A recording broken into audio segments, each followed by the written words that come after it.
अस्सलाम वालेकुम नाज़रीन, आज हम बात करेंगे इमरान खान की लाइव कॉल के ऊपर कि एक खातून जो महंगाई से घबराई हुई इमरान खान को कॉल करती हैं। खातून ने इमरान खान से कहा कि अब डॉलर की कीमत कम हो चुकी है और रुपया भी मुस्तहकम हो चुका है और रमज़ानुल मुबारक का महीना भी आ चुका है। अब या तो फिर आपको इस महंगाई पर कंट्रोल करना पड़ेगा या फिर हमें घबराने दीजिए। इस पर इमरान खान ने उस खातून को क्या जवाब दिया, आइए सुनते हैं। तुम बात कर रही हूँ इस्लामाबाद से। मैं एक हाउस वाइफ हूँ। मेरे हस्बैंड प्राइवेट जॉब करते हैं। मैं महंगाई के बारे में बात करना चाहती हूँ कि महंगाई जो है वो दिन ब दिन बढ़ती जा रही है और गुजारा मुश्किल हो रहा है। हम बच्चों की स्कूल की फीस दें या घर का खर्चा चलाएं। और अब तो अगर आप देखें तो डॉलर की जो प्राइस है वो भी कम हो गई है और जो रुपए की वैल्यू है वो भी मुस्तहकम हो गई है। और दूसरी बात ये कि अब तो रमजानुल मुबारक भी आ रहा है, लेकिन जो है बेसिक कमोडिटीज की प्राइस बिल्कुल कम नहीं हो रही है। तो खुदारा आप अपना वादा पूरा करें और महंगाई को कंट्रोल करें।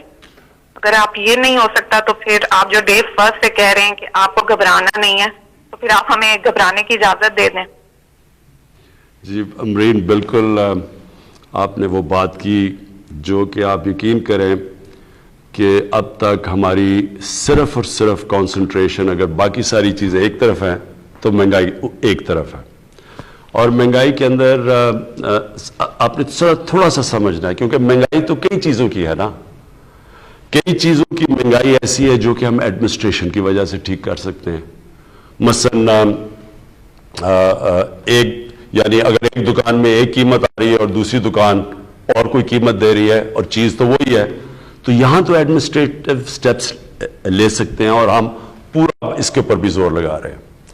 एक महंगाई ये, और ये भी आपने समझना है, वो महंगाई ये है कि एक किसान सब्जियां या जो भी अपनी पैदावार है वो एक कीमत के ऊपर वो लेके जाता है मार्केट के अंदर, लेकिन उस मार्केट से जब वो चीज जाती है शहर में यानी रिटेल में, यानी जब आपके पास पहुंचती है तो उसके अंदर एक बहुत बड़ा फर्क आ जाता है।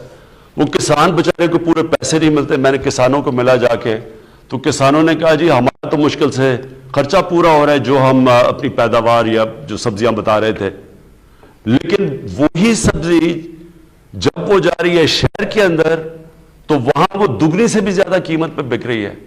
तो जो बीच में मिडिल मैन है वो बहुत बड़े पैसे बना रहा है। इसका अब हम एक तोड़ लेके आए हैं और इंशाअल्लाह ये शुरू भी हो गया। हमने आहिस्ता आहिस्ता एक्सपेरिमेंट कर रहे हैं कि हम डायरेक्टली वो जो मंडी से एक इस तरह चीज करेंगे, डायरेक्टली वो चीजें जाएंगी लोगों के पास और वो किसान को भी ज्यादा पैसा मिल जाएगा और जो लोग हैं, जो शहर के अंदर लोग, उनके लिए भी कीमतें कम हो जाएंगी। ये एक पूरी नई चीज कर रहे हैं क्योंकि एक नया सोच लेके आ रहे हैं और ये शुरू हो गया। लाहौर में हमने अब कई जगह शुरू किए हैं या अब इस्लामाबाद में शुरू करने लगे। ये शहरों के अंदर अब हम करने लगे, इससे भी फर्क पड़ेगा।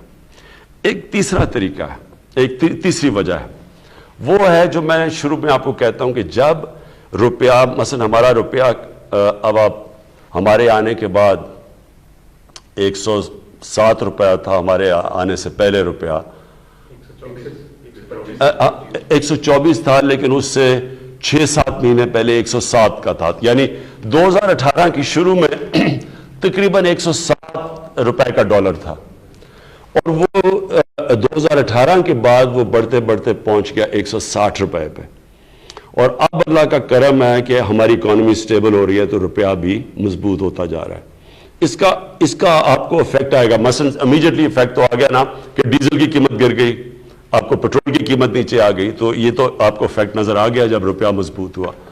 लेकिन इसकी जब 107 से 150 रुपए पे भी गया तो इसका इफेक्ट किसके ऊपर पड़ा? बिजली के ऊपर पड़ा। आधी बिजली बनती है तेल से, तेल होता है इंपोर्ट। फिर जो बिजली के सारे कॉन्ट्रैक्ट साइन किए गए हैं वो हैं सारे डॉलर्स के अंदर, हमारे से पहले के कॉन्ट्रैक्ट साइन किए गए। तो वो क्योंकि डॉलर के कॉन्ट्रैक्ट्स हैं वो एकदम उसके ऊपर भी इफेक्ट पड़ गया। जैसे ही डॉलर मजबूत हुआ, रुपया गिरा, उधर भी कीमत बढ़ गई। तो ये मैं सिर्फ आपको इसलिए बता रहा हूं, इसके मुख्तलिफ तरीके हैं, लेकिन ये आप यकीन कर लें अमरीन, घबराने की आपको जरूरत इसलिए नहीं है कि सारा वक्त हम इसके ऊपर काम कर रहे हैं। या तो हमें गवर्नमेंट को फिक्र ना हो इसके ऊपर सारा वक्त हम कोशिश कर रहे हैं कि हम ये कंट्रोल करें। इसके ऊपर जो सबसे बड़ी चीज़ हम अब करने जा रहे हैं, इस साल एक पूरी नई एग्रीकल्चर की एक रेवोल्यूशनरी पॉलिसी लेके आ रहे हैं, जिससे हमने अपना सारा जो एग्रीकल्चर का सेक्टर चेंज कर देना है। उसमें से पहले हम इंफॉर्मेशन टेक्नोलॉजी का इस्तेमाल करके पहले से पता चल जाएगा कि कौन से सीजन में किस चीज़ की कमी होती है, ताकि किसी किस्म की शॉर्टेज आगे से ना हो, ताकि शॉर्टेज की वजह से कीमतें ऊपर ना चली जाए। लेकिन ये मैं आपको बता दूं कि इसके ऊपर पिछले 1 साल से ये मुख्तलिफ चीज़ें कि क्या वजह है महंगाई के, इसके ऊपर पूरा काम हो रहा है और इंशाअल्लाह